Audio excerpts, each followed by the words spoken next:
Hello guys, a few quick thoughts from Girona 1, Arsenal 2. Another win for Arsenal in the Champions League. They secure their place in the top 8. I think I'm right in saying they finish in 3rd in the Champions League table, given they played Inter Milan away, Atalanta away, two sides that did really well in the competition. They had to play PSG at home as well. I think it's a tremendous result, tremendous performance in this first stage of the Champions League, and hopefully bodes well for the knockouts. Strange game. We will talk about Ollie Watkins and the transfer window. We'll do that towards the end. But let's talk about the game first.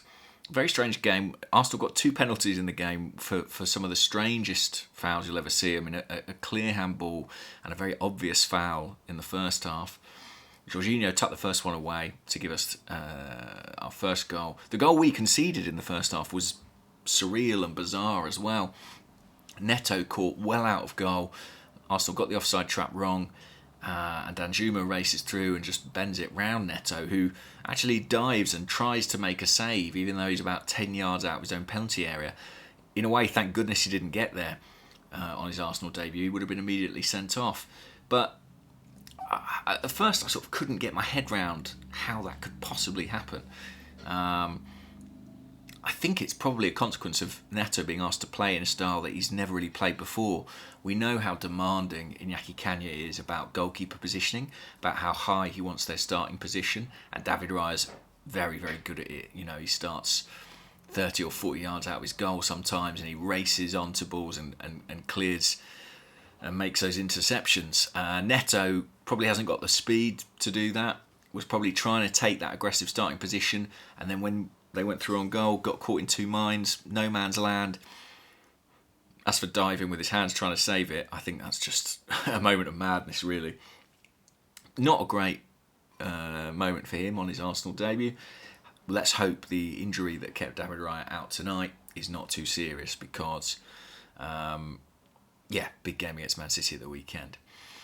So Jorginho tucks the penalty away, and then we get a second goal through Ethan Nwaneri. And I've got to talk about Ethan Nwaneri. I thought all of Arsenal's front 3 tonight, Trossard, Nwaneri and Sterling, all had their moments, but the moment of the game came from Nwaneri. I mean, brilliant goal, receiving the ball, dribbling to the edge of the penalty area, whipping it into that far corner.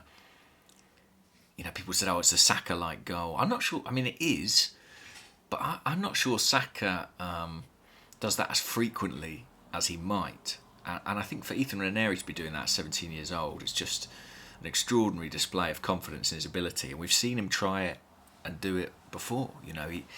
He loves to take a shot. That's why Mikel Arteta spoke about him as a potential number 9, because when he gets a sight of goal, he takes it. Got to say, I really like him in this right wing position. I know it's not where he's played most of his football. He did play there a bit in the academy, but he played number 10, he plays false 9, he plays number 8.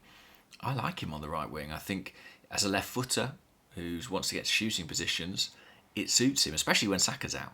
It's funny, isn't it? We spent so long thinking, we need to buy a backup for Saka. Where can we find someone? Who will come to Arsenal and be backup for Saka when it's obvious Saka's going to play every week? Well, Saka's out now, but we might just have found one. We might have found a player who, for the next year or so, would be a very, very able deputy for Bukayo Saka. In time, obviously, I think Nwaneri will probably be a first-team player, but right now we need him on that right wing, and I thought he was good there. I thought Sterling looked brighter on the left wing. Is that why? I don't know.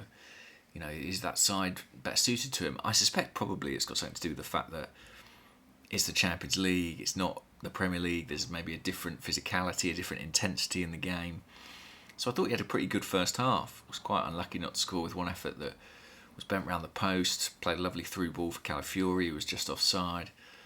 But then second half, some of the decision making not as good, and obviously the decision to take the penalty didn't work out for him either. Wasn't a great penalty, and saved. I just sort of feel like that's kind of sums up his Arsenal career so far in some ways. It's just not quite happening for him, and tonight, unfortunately, despite an improved showing, will be remembered probably for that penalty miss. Let's talk about transfers. Ollie Watkins scored tonight for Aston Villa. as they beat Celtic 4-2. Hat-trick for Morgan Rogers, by the way. Really good player, isn't he? Really good player. Been a great signing for them.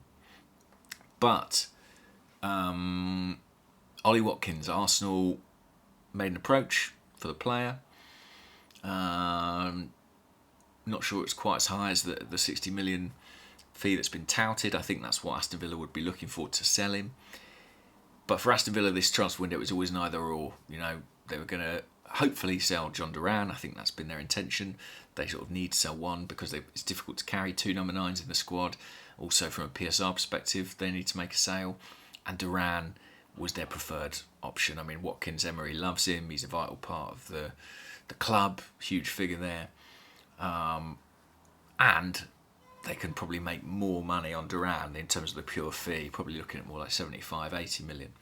So it looks like Duran is leaving, going to Saudi. That probably is curtains for the Watkins move from an Arsenal perspective. So it's almost died before we've had a chance to really talk about it. I was intrigued when I first got wind of it. I think it would have been a very unusual Arsenal move. Quite a sort of Alex Ferguson move in some respects. You know, go and buy a guy who's scoring goals in the Premier League, very much a finished product. I think, you know, it's indicative of the fact there aren't necessarily tons of options out there who are available on the January market. Benjamin Sesko not moving this month. Alexander Isak financially out of reach. And it probably feels like Arsenal and Arteta landed on, well, here's a guy who can come in and help us in the short term, the medium term, and score goals in the next couple of years. Obviously, it doesn't look like it's going to work out. So, fascinated to see where Arsenal go from here.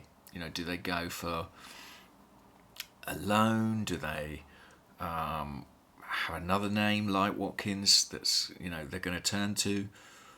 Don't know. The fact they were prepared to spend pretty big money and big wages to bring Watkins in at this point in time tells you the money has been made available by the ownership. So now it's all about if they can find another player. I don't see the Watkins thing being realistic at this point in time. I just don't see how Villa could sell Duran and Watkins in the same window, especially, you know, cruising through the Champions League into the knockouts. There's no way they're going to let both their star strikers leave ahead of their first Champions League knockout campaign in who knows how long. So it's kind of back to the drawing board for Arsenal. And time is running out. I'll leave it there for now. Huge game against City at the weekend. I'll be at the Emirates Stadium. And you'll hear from me then. And I'll speak to you all soon. Take care. Bye-bye.